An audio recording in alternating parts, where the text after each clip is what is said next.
Yo, what's up, everybody? It is Wednesday, November 12th.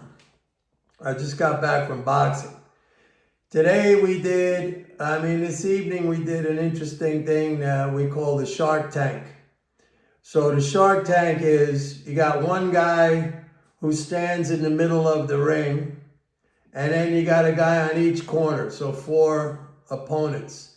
And then each guy goes to the middle guy and fights him for a minute, and then we rotate.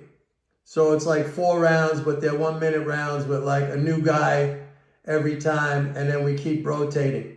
Then that middle guy comes out, somebody else goes in, and the same thing. So it's pretty cool. And it's pretty intense on the cardio, man, because there's no rest in between.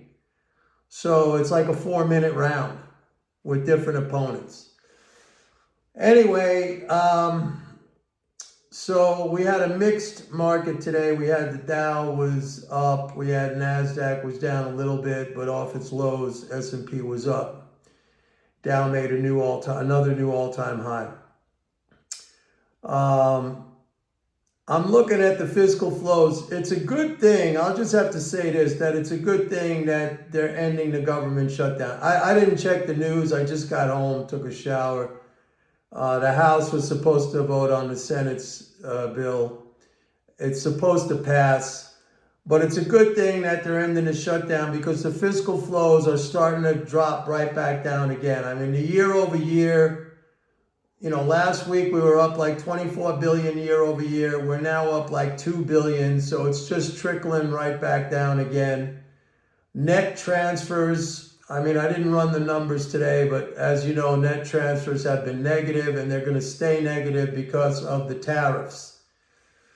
Friday we get the quarterly interest payment, so that'll boost the flows up again. And then hopefully once we get back to normal government functioning, we'll resume that positive year-over-year trend in the leading flows. That's going to be interesting. I want to see how that's going to look. But I suspect it'll revert back to a positive year-over-year trend just because, there haven't really been any spending cuts to speak of. SNAP is not getting paid, but that's in the courts. Eventually it'll probably get paid. So as long as this environment, here's the thing. And again, there's some unknowns in here. We know about the tariffs being an annual drain right now of 425 billion, give or take. And that's without China. They're still working that out. Trump's still working that out. So that's a pretty significant reduction in net government transfers. Well, we did like 1.6 trillion in net government transfers in fiscal year 2025. So that's a 25% reduction. That's enough to slow economic activity, like I said. Without even any multipliers, that's already that's like a 1.4%, something like that, reduction. Okay, that's without any multipliers. The thing that's harder to quantify is what's happening with respect to the foreign sector. Are the tariffs causing the foreign sector to become more of a net spender in the U.S. economy?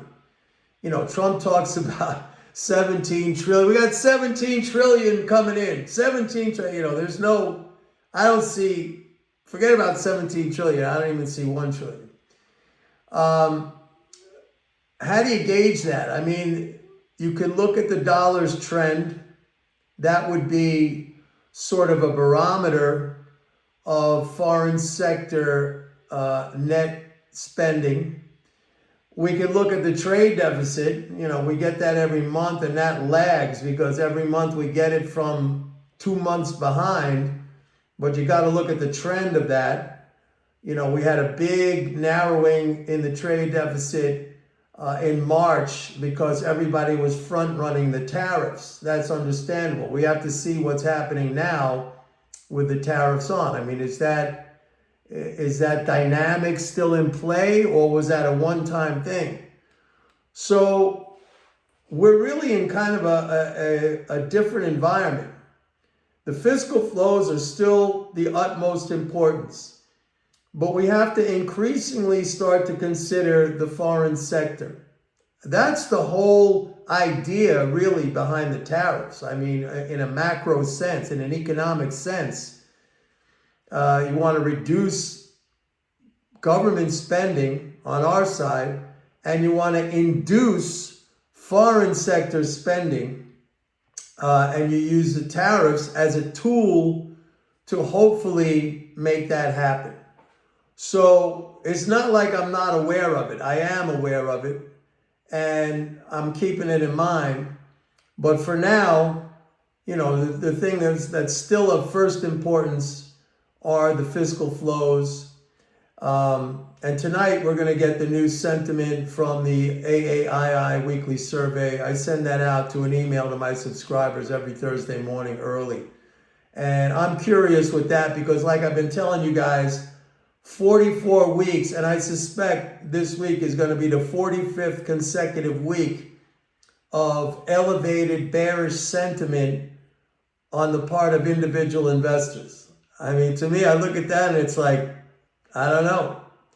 You know, it's hard to figure out because the market's just been making, you know, all-time high after all-time high. But like I said, I think that thing is going to flip. I think we're going to get into a condition where you're going to see bullish sentiment elevated, bearish sentiment below the historical average for an extended period of time. But again, I mean, the first importance for me are the fiscal flows. Anyway, that's it for this video. Thank you for watching. Please like and subscribe, and don't forget to go to my website, pitbulleconomics.com, and sign up for a 30-day free trial to MMT Trader. See you guys tomorrow. Bye.